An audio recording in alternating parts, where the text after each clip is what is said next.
Welcome to hit TV. ఈ రోజు వరకు జరుగుతున్నటువంటి కాంట్రవర్సీ కావచ్చు, సమాజం పైన జరుగుతున్నటువంటి అన్యాయాల పైన కావచ్చు, మాట్లాడడానికి మనతో పాటు సోషల్ యాక్టివిస్ట్ అయినటువంటి కృష్ణకుమారి గారు ఉన్నారు. వారిని అడిగి తెలుసుకుందాం. నమస్తే మేడం. నమస్తే. మనం చూసుకున్నట్లయితే ఈ మధ్య కాలంలో సుప్రీంకోర్టు ఇచ్చినటువంటి తీర్పు ఏదైతే ఉందో దాని మీద కొంతమంది మాట్లాడడం జరిగింది. మందకృష్ణ మాదిగ గారు కూడా మాట్లాడడం జరిగింది. దాన్ని మీరు ఏ విధంగా చూస్తారు? ఇప్పుడు ఎస్సీ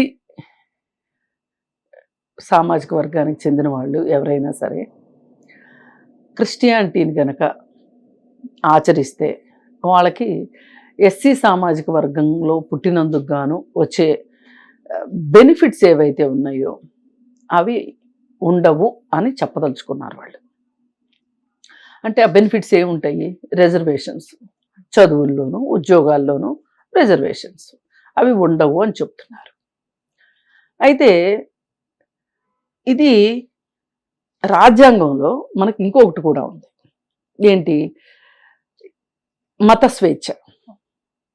ఈ దేశంలో పుట్టిన వాళ్ళు ఎవరైనా సరే ఈ దేశంలో ఉన్న ఏ మతాన్నైనా ఆచరించే హక్కు ఉంది అని చెప్తున్నారు. మరి మన దేశంలోనే ఉంది క్రిస్టియన్ మతం, మన దేశంలోనే పౌరులే వీళ్ళు.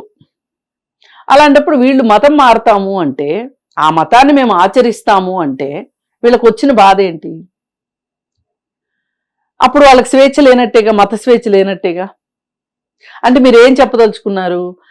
మీకు ఇవి ఇస్తున్నాము, ఈ రిజర్వేషన్స్ ఇవి ఇస్తున్నాము, ఇవి కావాలంటే మీరు బలవంతంగానైనా హిందూ మతంలో ఉండండి అని చెప్తున్నారు. మతం మారే హక్కు మీకు లేదు ఎస్సీలుగా పుట్టినందుకు గాను. అంటే ఎవరైనా ఎస్సీలు ఆ కులంలో కావాలని పుడతారా? పుట్టుక చాలా యాదృచ్ఛికం కదా. పుట్టిన తర్వాత కులాన్ని ఎట్టి పరిస్థితిలోనూ మార్చుకోలేము. మాకు కులం లేదు అని చెప్పొచ్చు, కానీ నేను పలానా కులంలో పుట్టాను, కానీ నన్ను పలానా కులంలోకి నేను మారాలనుకుంటున్నాను అంటే ఒప్పుకుంటారా? కుల ధృవీకరణ పత్రం ఇస్తారా? నేను సపోజ్ ఎస్సీ కులంలోనే పుట్టాను, కానీ నన్ను ఓసీ కులంలో పుట్టినట్లుగా నాకు కుల ధృవీకరణ పత్రం ఇవ్వండి అని అడిగాను అనుకోండి, నేను ఇస్తారా? లేదు, ఓసీలో పుట్టారు, ఎస్సీలో పుట్టి ఉంటే గనక ఈ రిజర్వేషన్స్ వచ్చి ఉండే కాబట్టి నాకు అటు నా దగ్గర డబ్బులు లేవు, ఇటు నేను చదువుకోను లేకపోతున్నాను, ఉద్యోగాలు తెచ్చుకోలేకపోతున్నాను, కాబట్టి నన్ను ఎస్సీ కులంలోకి మార్చండి అయ్యా అని అడిగితే మారుస్తారా? మార్చరు. మరి అలాంటప్పుడు మీరు ఎట్లా ఎస్సీ కులంలో పుట్టిన వాళ్ళు క్రిస్టియానిటీని ఆచరిస్తే గనక మీకు అక్కడ ఉండే రాయితీలు మీకు అందవు అని ఎలా మాట్లాడతారు? కానీ మ్యామ్, మనం ఇక్కడ చూసుకుంటే సుప్రీంకోర్టు చెప్పిన దాంట్లో కూడా క్రైస్తవ మతం ఏదైతే ఉంటుందో దాంట్లోకి మారినట్లయితే క్రైస్తవ మతంలో మతాలు అంటే కులాలకి అంటే కులాలు ఉండవు కాబట్టే ఈ తీర్పునివ్వడం జరిగిందని కూడా క్లారిటీగా చెప్పారు. అవును, చెప్తున్నారు, నేను కాదనట్లేదు. అయితే దానికి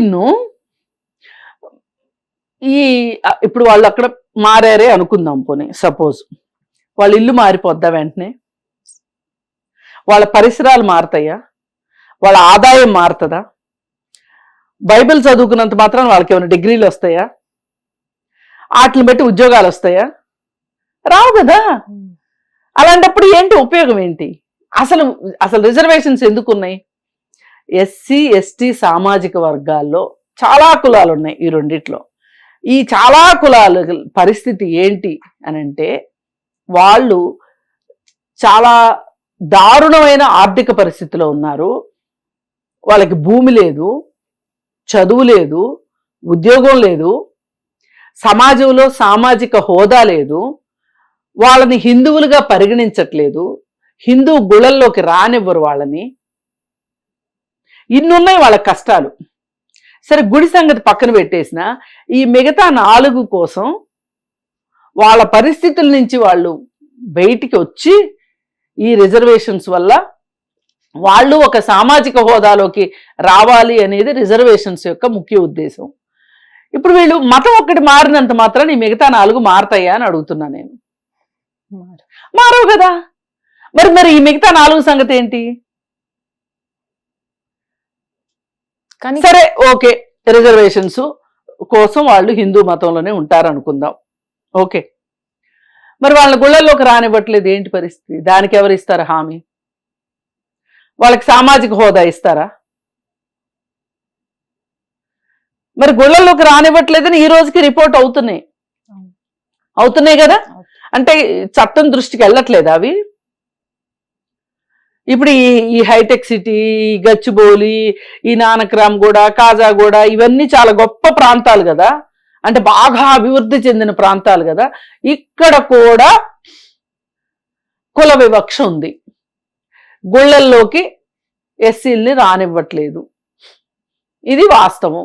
మొన్న వాస్తవం అని ఎట్లా వాస్తవం అంటే, పోయిన సంవత్సరం బొడ్రాయి పండక్కి నానక్రామ్గూడలో ఉన్న ఎస్సీ సామాజిక వర్గం వాళ్ళని రానివ్వలేదు ఆ వేడుకలకి. రానివ్వకపోతే అక్కడ పెద్ద గలాటా జరిగింది.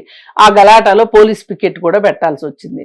ఇది ఎప్పుడో ఒక 50 సంవత్సరాల క్రితమో లేదా 10 సంవత్సరాల క్రితమో జరగల, గత సంవత్సరమే జరిగింది.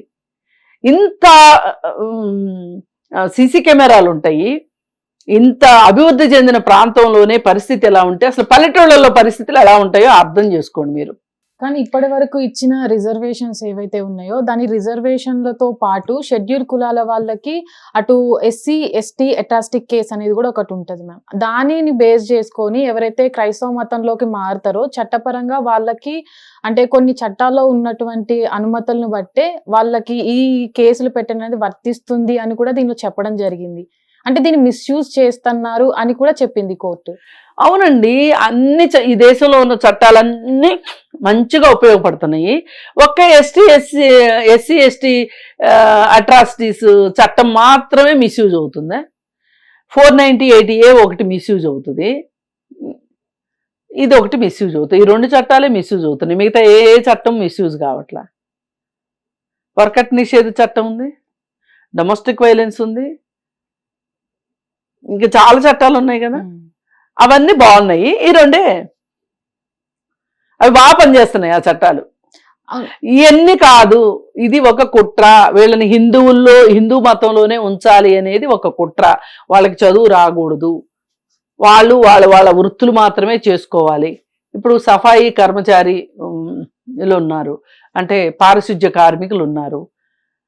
మీరు ఎంత జీతం ఇస్తామని చెప్పినా అగ్ర కులాల్లో ఉన్న పేదలు ఆ ఉద్యోగానికి వెళ్ళరు. వెళ్తారు ఎవరన్నా? వెళ్ళరు. వెళ్ళొచ్చుగా, వాళ్ళకే ఎందుకు రిజర్వేషన్స్ అని వాళ్ళ రిజర్వేషన్స్ మీద పడి ఏడుస్తూ ఉంటారు కదా చాలా మంది. ఈ ఏడ్చే వాళ్ళు ఎవరన్నా పారిశుధ్య కార్మికుడు ఉద్యోగాన్ని ఎంచుకోమని చెప్పండి.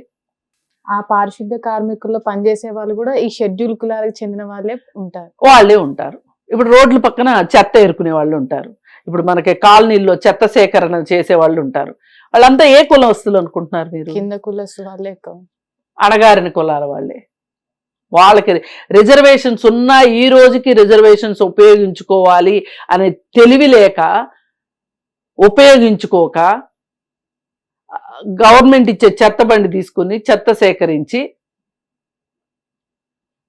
జీవితాలు గడుపుతున్నారు. మన ఇళ్లలో మిగిలిపోయింది, మన ఇంట్లో ఇంకొక గంట కూడా ఉంచుకోము అనుకునే చెత్తను తీసుకెళ్లి చెత్త డబ్బాలో వేస్తే ఆ చెత్తను వాళ్ళు తీసుకెళ్తున్నారు. ఏం మరి అగ్రకులస్తుల ఇళ్లలో వాళ్ళు ఆ ఉద్యోగాలు తీసుకోవచ్చుగా? తీసుకోరు. ఎందుకు తీసుకోరు అంటే అవి వాళ్ళు మాత్రమే చెయ్యాలి అని అనుకుంటారు వీళ్ళు, ఒకటి. రెండోది, వీళ్ళకి చాలా ఆప్షన్స్ ఉంటాయి. వీళ్ళకి ఒక సోషల్ క్యాపిటల్ ఉంటుంది. ఎంత అవునన్నా కాదన్నా వీళ్ళ కులాల్లో వాళ్ళు ఫ్యాక్టరీలు పెడతారు, వీళ్ళ కులాల్లో వాళ్ళు ఉద్యోగాలు ఇవ్వగలిగే స్థాయిలో ఉంటారు, పరిశ్రమలు స్థాపిస్తారు, వాళ్ళల్లో వాళ్ళ కులం వాళ్ళకి ఉద్యోగాలు ఇచ్చుకుంటారు. కానీ ఎస్సీ సామాజిక వర్గంలో వాళ్ళు ఫ్యాక్టరీలు పెట్టగలిగిన వాళ్ళు, పరిశ్రమలు పెట్టగలిగిన వాళ్ళు ఎంతమంది ఉన్నారు? వాళ్ళు ఎంతమందికి ఉద్యోగాలు ఇస్తారు చెప్పండి? లేరు. ఈ రోజుకి ఈ స్వాతంత్ర్యం వచ్చిన తర్వాత పారిశ్రామికవేత్తలుగా ఎదిగిన ఎస్సీ ఎస్టీ సామాజిక వర్గాల నుంచి వచ్చిన వాళ్ళని ఏళ్ల మీద లెక్క పెట్టొచ్చు. మన 2 రాష్ట్రాల్లోనూ కలిపి ఒక్క గుడిసెల వెంకటస్వామి ఫ్యామిలీ, వివేక్ వెంకటస్వామి, ఆ ఫ్యామిలీ ఒక్కటి తప్పితే ఇంకొక ఫ్యామిలీని మీరు చూపిస్తే మేము కూడా చూసి తరిస్తాం. కానీ మ్యామ్ అంటే ఇప్పుడు ఈ టెక్నాలజీ ఇంత పరిగెత్తున్న సమయంలో కూడా ఇంకా కుల వివక్షత అనేది ఉంది అని మీరు అనుకుంటున్నారు? ఎందుకు నేను చెప్పాను కదా, ఇక్కడ నానక్రామ్గూడలోనే ఉంది. ఈ రోజుకి గుడికి రానివ్వకపోవటం కుల వివక్ష కాక ఇంకేంటి? కానీ చాలా మంది కూడా కుల వివక్షత ఇంకా లేదు, కానీ అట్లనే అనుకుంటున్నారు చాలా మంది అని అంటున్నారు. ఇప్పుడు నేను మీకు ఎగ్జాంపుల్ చెప్పాను, ఎఫ్ఐఆర్ ఉంది దానికి సంబంధించి. గచ్చిబౌలి పోలీస్ స్టేషన్ లో ఎఫ్ఐఆర్ అయింది. ఎఫ్ఐఆర్ అయిన తర్వాత అక్కడ పోలీస్ పికెట్ పెట్టారు. ఇది ఆధారం ఉంది. నేను ఆధారాలతో మాట్లాడుతున్నా, నేనేదో ఊహించి మాట్లాడట్లే, ఆధారాలతోనే నేను మాట్లాడుతున్నా. అక్కడ ఒక్క చోటేనే కాదు, అప్పుడప్పుడు సంఘ బహిష్కరణ చేశాము, వెలేసాము, ఇలాంటివన్నీ కూడా మనం అప్పుడప్పుడు పేపర్లో చూస్తుంటాం. అలాంటివి చేయకూడదు, మరి చేస్తుంటారు. ఎక్కడైనా సరే ఒక పేదింటి అమ్మాయిని, ఒక ఎస్సీ ఎస్టీ కులస్తురాలైన అమ్మాయిని ఎక్కడైనా సరే అగ్రకులం అబ్బాయిలు పెళ్లిళ్ళు చేసుకోగా మీరు చూసారా? చేసుకోరు. ఎందుకంటారు మ్యామ్ అంటే ఈ వివక్షత? అంటే కులాలు అంటే వాళ్ళు చిన్నప్పటి నుంచినే ఎలా పెంచబడతారు అంటే, మనది అగ్రకులం, మన ఈ కులాన్ని, ఈ వంశాన్ని, దీన్ని మనం ముందుకు తీసుకెళ్ళడానికి ఇది మగపిల్లల భుజస్కంధాల మీద ఉంది అని మగపిల్లల్ని పెంచుతారు. కాబట్టి వాళ్ళకి ఆ కులాల్లో అమ్మాయిల్ని పెళ్లిళ్ళు చేసుకుంటానికి వాళ్ళకి ఇష్టం ఉండదు. ఎక్కడో అసలు 100కి 1 ఒక పెళ్లి జరిగిందంటే చాలా విచిత్రం. ఇంకా పోతే ఏం చేస్తారు అంటే, తల్లిదండ్రులు ఏం చెప్తారంటే, ఎవరన్నా అమ్మాయిలను ఆ ఎస్సీ ఎస్టీ సామాజిక వర్గాల్లో అమ్మాయిలను గనక ఇష్టపడితే గనక ఆ అమ్మాయిని అట్లుండని, పెళ్లి మట్టుకు మన సామాజిక వర్గం అమ్మాయితోనే పెళ్లి జరగాలి, ఆ అమ్మాయిని అలా ఉండనివ్వు. ఇలా మాట్లాడిన వాళ్ళు బోల్డ్ మంది ఉన్నారు. అందుకని ఈరోజు కుల వివక్ష మన దేశంలో పోలేదు. అలా వాళ్ళు ఒకవేళ మతం మారినంత మాత్రాన వాళ్ళ జీవితాలన్నీ మారిపోయినాయి అని ఎవరన్నా చెప్తే ఇంకా వాళ్ళకి పాదాబంధనం చెయ్యాలి. కానీ ఇప్పటి వరకు కూడా ఏదైతే జడ్జిమెంట్ వచ్చిందో అప్పటి నుంచి కూడా చాలా ప్రభుత్వాలు అంటే క్రైస్తవులుగా మారిన వాళ్ళకి ఎందుకు ఇవన్నీ ఈ బెనిఫిట్స్ అన్ని మనం ఎందుకు ఇవ్వాలి, ఇవన్నీ కూడా మనం ఎందుకు కల్పించాలి అని అంటున్నారు. మతాన్ని ఆధారం చేసుకుని ఇవ్వలేదు. ఇక్కడ మనం అది గుర్తుపెట్టుకోవాలి. కులం పోతుందా? వాళ్ళు చర్చికి వెళ్ళినంత మాత్రాన వాళ్ళ కులం పోతుందా చెప్పండి? పోనప్పుడు కులం ఆధారంగా ఇచ్చిన రిజర్వేషన్స్ని మనం ఎట్లా కాదంటాము? వాళ్ళ జీవన పరిస్థితులు, వాళ్ళ స్థితిగతులు, వాళ్ళ పల్లెలు, వాళ్ళ బస్తీలు అవి ఎలా ఉంటాయి, వాళ్ళు ఉండే గూడేలు అంటారు వాటిని, అవన్నీ ఎలా ఉంటున్నాయి? అక్కడ ఏముంటది? మహా అయితే వాళ్ళల్లో ఇప్పుడు ఏదైనా 60 గజాల స్థలాల్లో ఇళ్ళు కట్టించిన ఇళ్ళు, లేకపోతే ఇందిరమ్మ ఇళ్ళు, లేకపోతే ఎన్టీఆర్ ఇచ్చిన ఇళ్ళు, అలాంటి ఇళ్ళు ఏమైనా వచ్చున్న వాళ్ళకి ఆ ఇళ్ళు ఉంటాయి తప్పితే, అంబేద్కర్ బొమ్మ తప్పితే ఏమీ ఉండదు. ఒక చర్చ్ ఉంటుంది ప్రతి చోట, అంతకంటే అభివృద్ధి ఏమైనా ఉంటుందా? లేదు కదా. మరి అభివృద్ధి లేని కాడికి రిజర్వేషన్ లేకుండా ఎట్లా మరి? హిట్ టీవీ యాప్, ఇందులో short news, live news, entertainment shows, movies, digital magazines తో పాటు మీ జిల్లా వార్తలను కూడా ఫ్రీగా చూడొచ్చు. ఇంకెందుకు ఆలస్యం, వెంటనే హిట్ టీవీ యాప్ ని డౌన్లోడ్ చేసుకుని ఫ్రీగా ఎంటర్టైన్మెంట్ పొందండి. Hit TV app. Hit TV app.